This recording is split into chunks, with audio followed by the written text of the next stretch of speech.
আশহাদু আল্লা ইলাহা ইল্লাল্লাহ।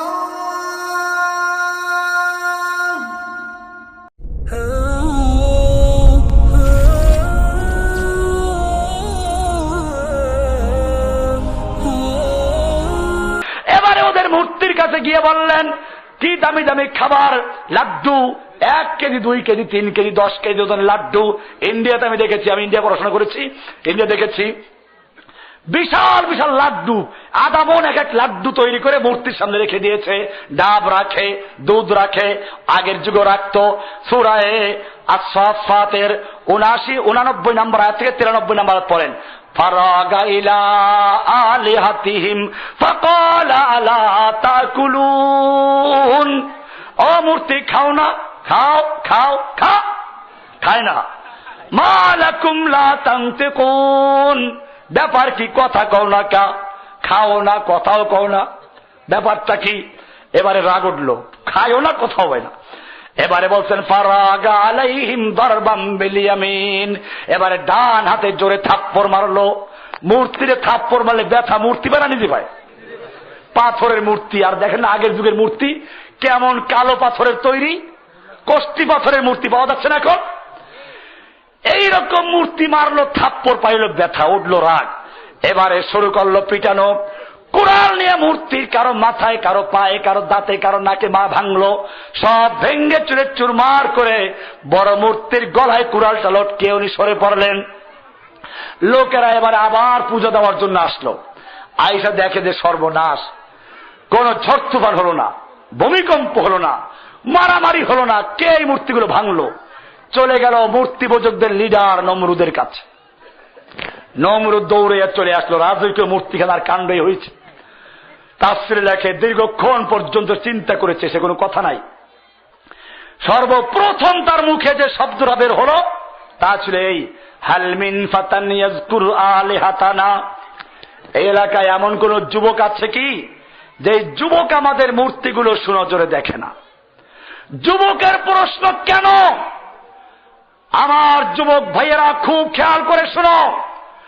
নমরুদ বুঝতে পেরেছিল কোন ঝড় তুফান হলো না, কোন ভূমিকম্প হলো না, কোন যুদ্ধ মারামারি হলো না। কে এই মূর্তিগুলো ভাঙলো? নিশ্চয়ই এটা মূর্তি ভাঙ্গা পর্যন্ত শেষ নয়, বরং এই মূর্তির সমাজকে ভেঙ্গে দিয়ে, মূর্তির সমাজকে পরিবর্তন করে এক তাওহীদের সমাজ গড়ার জন্য একটা সমাজ বিপ্লব শুরু হয়েছে, দিন বদলের পালা শুরু হয়েছে। আর সেই দিন বদলের কর্মসূচির সূচনা হয়েছে মূর্তি ভাঙ্গা দিয়ে। আর এইরকম পরিকল্পনা, এইরকম সমাজ সংস্কারের চিন্তা কোন বুড়া মানুষের মাথায় ঢুকে না, ঢুকে কার মাথায়? এই জন্য নমরুদ প্রশ্ন করেছে যুবক। নমরুদ ঠিকই বুঝতে পেরেছে, কারণ যুগে যুগে আল্লাহর জমিনে আল্লাহর দ্বীন কায়েম করার জন্য যুবকেরা ভূমিকা রেখেছে, ঠিক কিনা? আমার যুবক ভাইয়েরা, আসহাবে কাহফের কথা বলো। কোরআন বলছে ইন্নাহুম ফিতয়াতুন আমানু বিরাব্বিহিম, ওরা ছিল কয়েকজন যুবক যারা তাদের রবের উপর ঈমান এনেছে। শাসকদের সামনে দাঁড়িয়ে তারা তাওহীদের দাওয়াত দিয়েছে। আল্লাহ বলছে আমি তাদের ঈমানকে মজবুত করে দিয়েছিলাম। ঈমান মজবুত করেছেন কে? আসহাবে কাহফ ছিল যুবক। আল্লাহর নবী বলছেন নুসিরতু বিশ-শাবাব, আমি যুবকদের মাধ্যমে সাহায্য প্রাপ্ত হয়েছি। আসহাবে কাহফ ছিল যুবক, নবী সাহায্য পাইলেন যুবক দ্বারা। ইব্রাহিম যুবক। এবারে নমরুদ জিজ্ঞেস করলো যখন, এবার লোকেরা বলল হা হা সামি'না ফাতাই ইয়াযকুরুহুম ইউকালু লাহু ইব্রাহিম। সূরা আম্বিয়া 60 নম্বর আয়াত থেকে 70 নম্বর আয়াত। আল্লাহ তাআলা বলছেন, এবারে সবাই সাক্ষী দিল, হা হা সামি'না ফাতাই ইয়াযকুরুহুম, একজন যুবক সম্পর্কে জানি যে যুবক এই মূর্তি সমালোচনা করে, মূর্তি পূজা পছন্দ করে না। ইউকালু লাহু ইব্রাহিম, যাকে বলা হয় ইব্রাহিম। এবারে লোকেরা বলল ক্বালু ফাতু বিহি আলা আয়ুনিন নাস লাআল্লাহুম ইয়াশহাদুন, এই যুবকের ধরে সামনে আনো, সবাই দেখুক। এবারে ফাকালু আনতা ফালতা হাযা বিআলিহাতিনা ইয়া ইব্রাহিম, ও ইব্রাহিম তুমি কি আমাদের এই দেবদেবীদের সঙ্গে কাণ্ড করেছো? ইব্রাহিম কি বলছে শুনুন, মিথ্যা বলেন নাই। উনি পেঁচ দিয়ে বললেন ক্বালা বাল ফালাহু কাবীরুহুম হাযা, এই তো বড়টাই করেছে, এই বড়টাই, ওই বড়টাই না, এই বড়টাই। মানে ওনার উদ্দেশ্য হলো নিজের দিকে, আর ওরা বলতো বড় মূর্তির দিকে। ফাসআলুহুম ইন কানু ইয়ানতিকুন, যদি আমার কথা বিশ্বাস না করো তাহলে ওই যে হাত পা ভেঙে চুরমার করা হয়েছে ওই মূর্তিগুলোকে জিজ্ঞেস করো যদি তারা বলতে পারে। এবার লোকেরা বলল, ইব্রাহিম তুমি তো জানো এই মূর্তিগুলো কথা বলতে পারে না, এই মূর্তিগুলো উত্তর দিতে পারে না। ইব্রাহিম পাইল সুযোগ, এবার দাওয়াত দেওয়া শুরু করলেন। ক্বালা ফাতাবুদুনা মিন দুনিল্লাহি মা লা ইয়ানফাউকুম শাইআন ওয়া লা ইয়াদুররুকুম উফিল লাকুম ওয়া লিমা তা'বুদুনা মিন দুনিল্লাহি আফালা তাকিলুন। ইব্রাহিম আলাইহিস সালাম বললেন, তাহলে আমার জাতি তোমরা কেন পূজা করছো এমন জিনিসের যেই জিনিস কোনো কথা বলতে পারে না, উপকার করতে পারে না, যেই জিনিস কোনো তোমাদের ক্ষতি করতে পারে না, কেন তোমরা পূজা করছো এমন জিনিসের? ভাইরা আমার, এইভাবে যারা মূর্তি পূজা করছো তোমাদেরকে দাওয়াত দিচ্ছি। একা ইব্রাহিম আলাইহিস সালাম এইভাবে দাওয়াত দিচ্ছেন। একদিকে নমরুদের অস্ত্রবাহিনী, জনবাহিনী, অর্থবল, অস্ত্রবল, জনবল সবকিছু একদিকে, আর একদিকে একজন তাওহীদবাদী মুমিন দাঁড়িয়ে আছে। মুসলমান জাতি আজকেও যদি সেরকম ভাবে ইব্রাহিমের মতো একজন যুবক দাঁড়াতে পারে, দুনিয়ার কোনো শক্তি নেই সেই মুসলিমদের মোকাবেলা করতে পারে। সাহায্য করার মালিককে। এবারে লোকেরা বলল, কালু হাররিকু আনসুরু আলিহাতাকুম। এবার লোকেরা বলল কি আগুনে পোড়াও। আর কোন উত্তর নাই।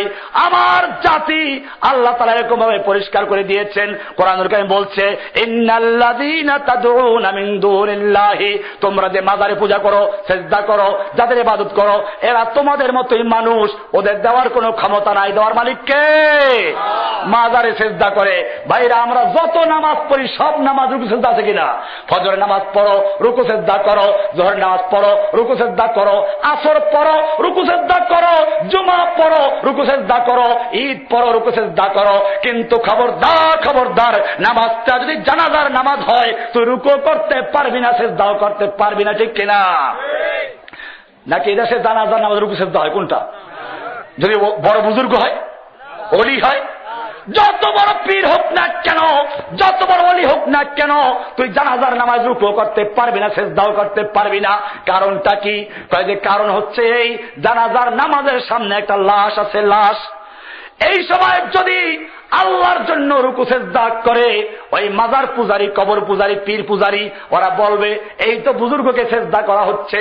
সেই জন্য আল্লাহ রাব্বুল আলামিন নিজের পাওনা রুকু সিজদা পর্যন্ত জানাজার নামাজের থেকে বাতিল করে দিয়েছেন। জোরে বলেন সুবহানাল্লাহ। কি সুন্দর সুযোগ ছিল, একেবারে বুজুর্গ সামনে, এক হাত থাকা।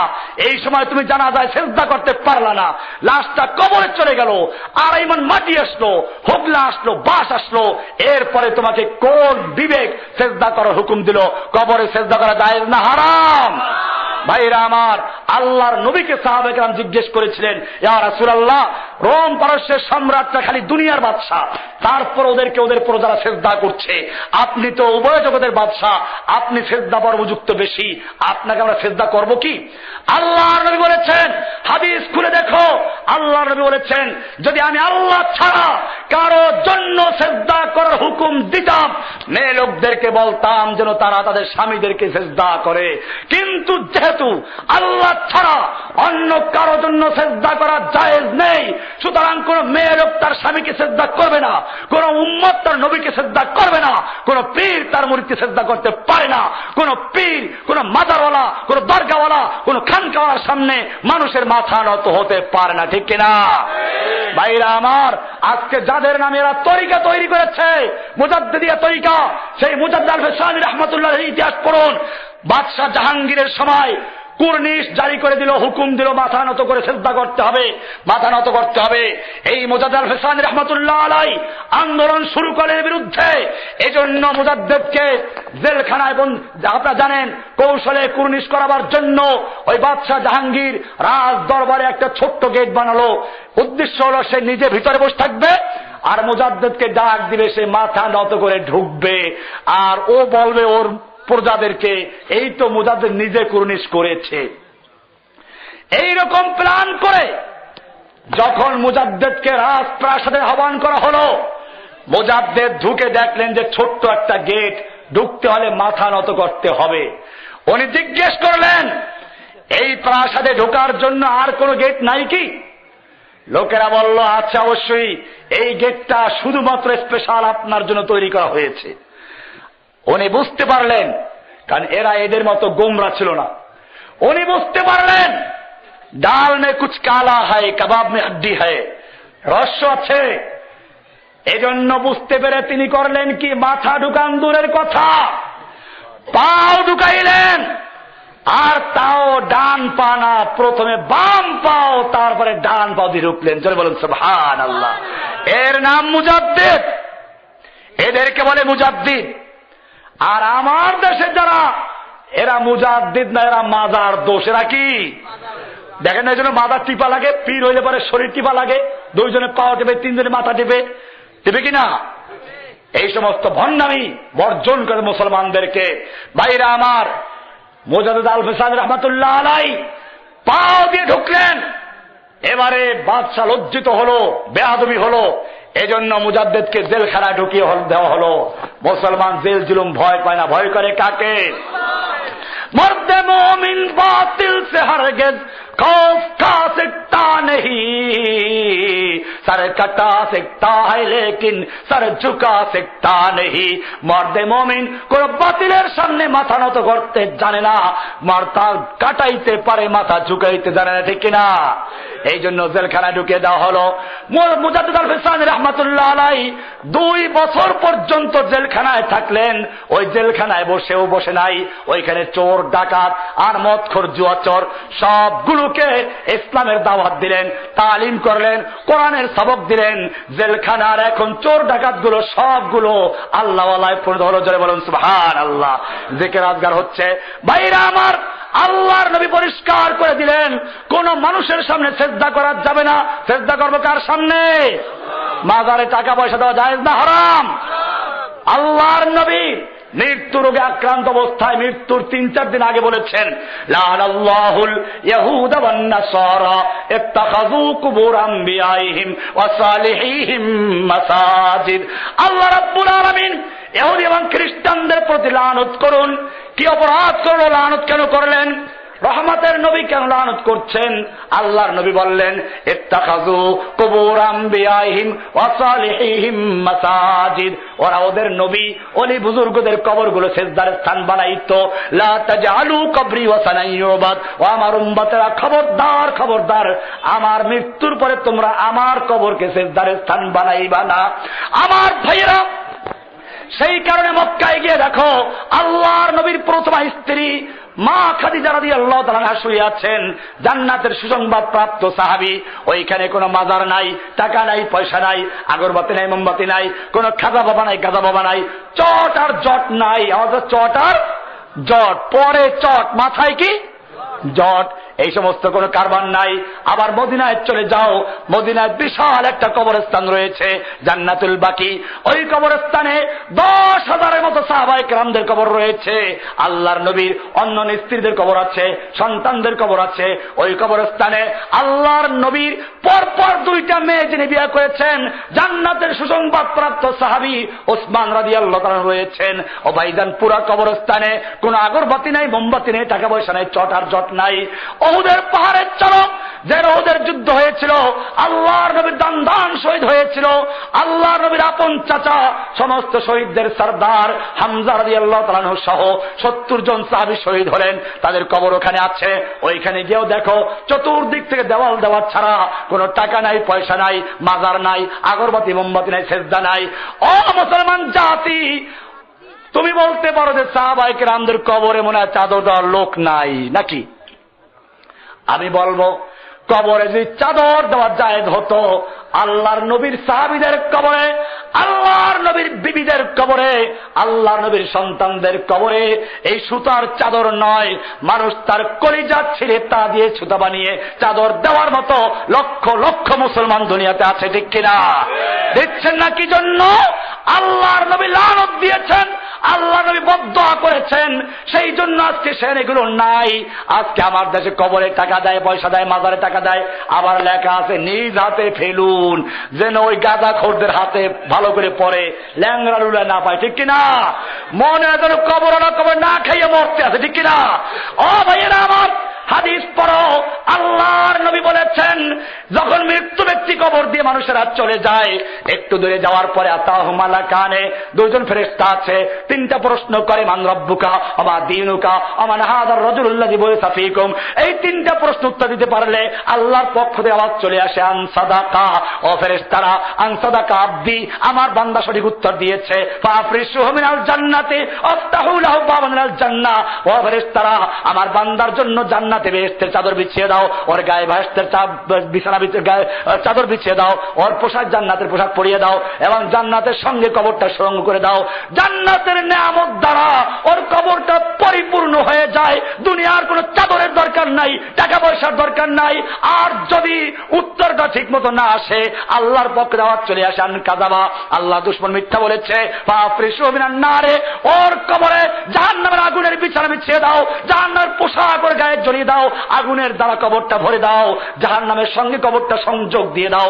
এবারে জাহান্নামের আযাব এসে ভরে যায়। ফেরেশতারা কয় যে তোরেও পিটাইতেছি, আর তোর কবরে যারা চাদর দিচ্ছে ওদেরকে পিটাই, ঠিক কিনা? এই মাজারগুলো কিসের?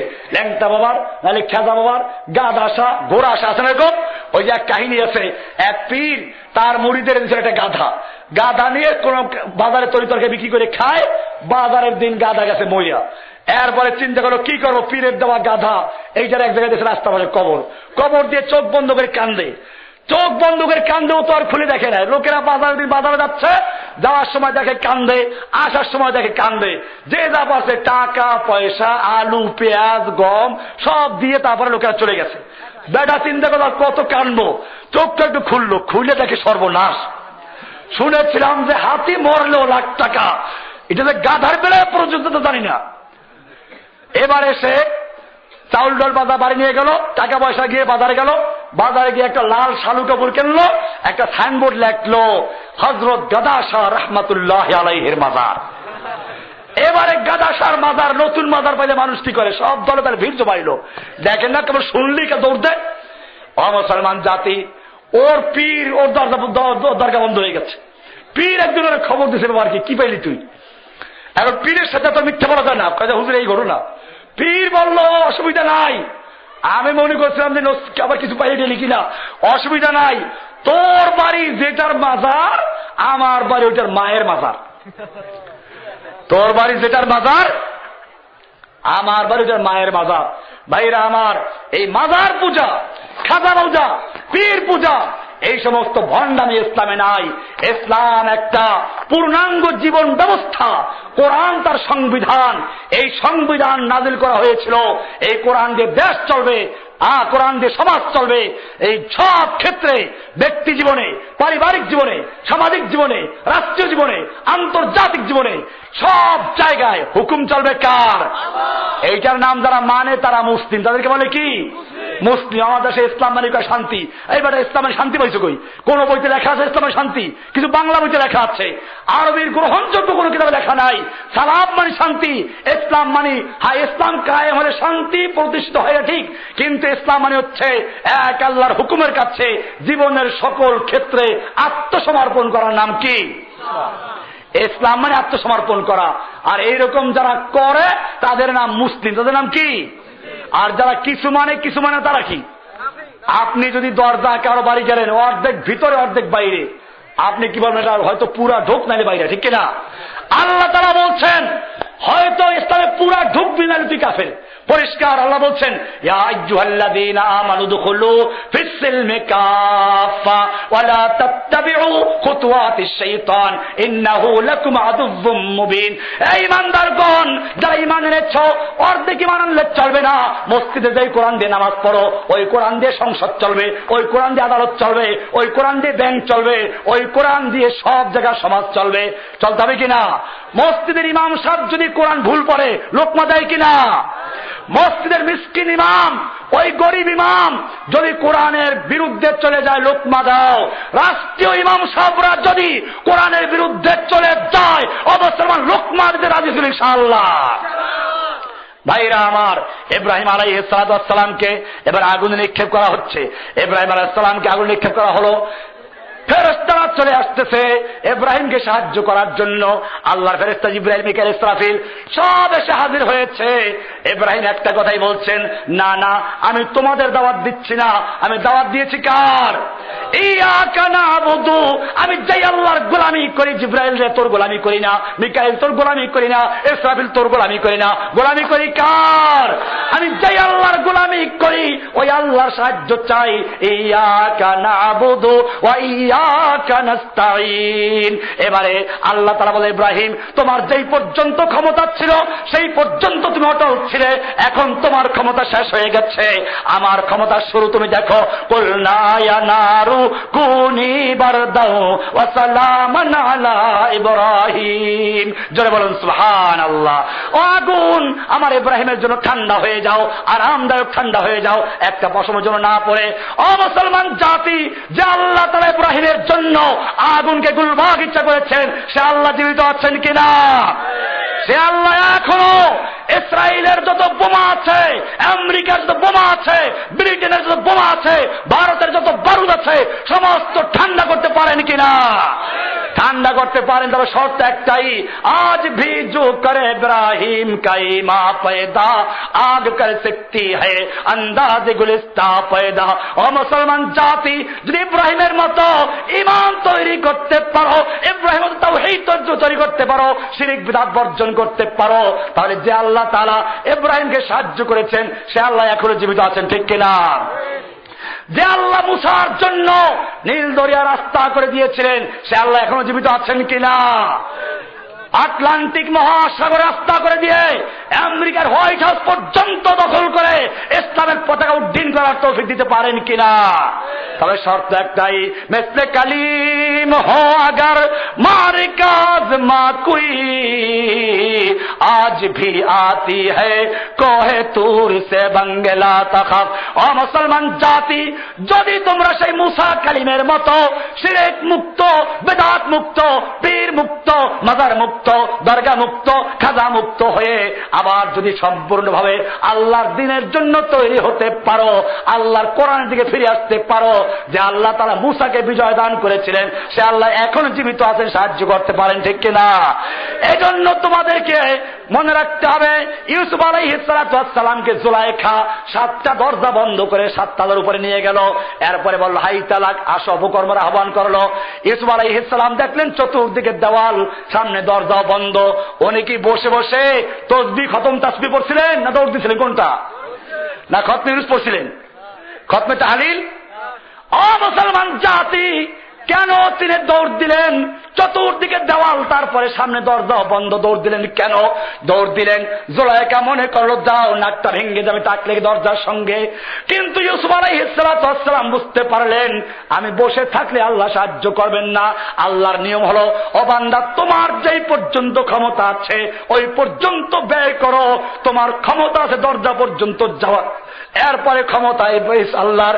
ইউসুফ আলাইহিস সালাম সেই চিন্তা করে যখন দরজা পর্যন্ত গেলেন, আল্লাহ বললেন, ওই সুপরে তোর ক্ষমতা ছিল এই পর্যন্ত ব্যয় করেছিস, এবারে আমার ক্ষমতা শুরু। সঙ্গে সঙ্গে আল্লাহ রাব্বুল আলামিন 7টা দরজা খুলে দিয়েছেন। জয় বলেন সুবহানাল্লাহ। ও যুবক ভাইয়েরা, এবারে তোমাদেরকে আহ্বান করছি, কোরআনের আহ্বান। আল্লাহ তাআলা বলছেন, আমালাকুম লা তুকাতিলুনা ফি সাবিলিল্লাহ। ও যুবকেরা, তোমাদের কি হলো? তোমরা আল্লাহর রাস্তায় যুদ্ধ করছো না। ওয়াল মুস্তাদাফিনা মিনার রিজালে ওয়ান নিসায়ে ওয়াল বিলদান, অথচ অসহায় নারী, পুরুষ, শিশুরা ফরিয়াদ করে বলছে, আল্লাযীনা ইয়াকুলুনা, সূরা নিসা 75 নম্বর আয়াত। আল্লাহ তাআলা তোমাদেরকে এবারে আহ্বান করছেন, আমালাকুম লা তুকাতিলুনা ফি সাবিলিল্লাহ। ও যুবকেরা, তোমাদের কি হয়েছে? তোমরা আল্লাহর রাস্তায় যুদ্ধ করছো না।